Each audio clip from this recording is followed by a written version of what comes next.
why don't you tell us something about your childhood? And how big of a role did the Christian faith or the church in general play in your upbringing? Thank you. That's a great question. I'm the third of 4 children. My mom and dad had a son and a daughter, and then waited 10 years and thought, why don't we try that again? And had another son and daughter, and Pam and I are in the second set, so I'm the third of 4 children. Was born in Rhode Island, West Ward, Rhode Island. And when I was 3 years old, my dad was transferred with his company, the Grinnell Corporation, to open a new plant in Salisbury, North Carolina. And so we moved to the Carolinas. And at that point, church was just not really a part of our lives, nor really was the Christian faith. My mom and dad were, I guess, nominal believers. They would attend on Easter and Christmas. You know folks like that too.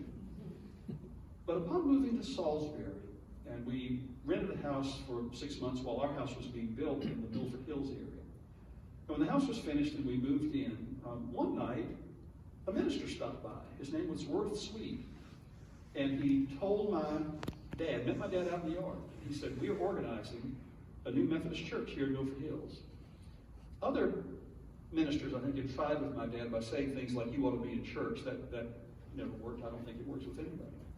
But what Worth Sweet said was, we sure could use a man like you. Well, that spoke to my father. And so we began attending the Milford Hills Methodist Church when it was meeting in the Franklin Community Center, very much like we're meeting here. It changed our lives. It changed my mom and dad's lives. And they became Christ followers through individual conversion experiences. But after that, everything in our life changed.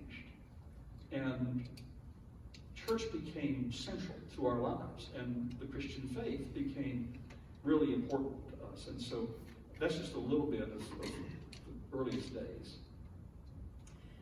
Not to be nosy, Bruce, but could you tell us a couple things about yourself that we otherwise wouldn't know about you unless you didn't tell us here today? Oh. That is nosy. Well, but I can answer that. 2 things that you may not know about me. One was, when I was a kid, I raced in the Soapbox Derby. Anybody remember the American Soapbox Derby? You remember that? And my dad and I, all winter long, we would be down in the basement building these Soapbox Derby cars. And the first year that I was in it, I kept winning these heats and winning heats and winning heats. And won Class A, which was for like 10, 11-year-olds. And then I got to race against the winner of Class B, which was the older group. And the winner of that would go to Akron, Ohio, to race in the American Soapbox Derby National Championships. Well, I lost in the finals, so I finished second that year. But enjoyed doing that. We built 3 cars, and I raced the Soapbox Derby for 3 years. Another thing is that when I was in high school, I was drummer in a rock band. It first was called the Shattered Glass, and then we thought, we need to do better than that. So we became the Reflections. And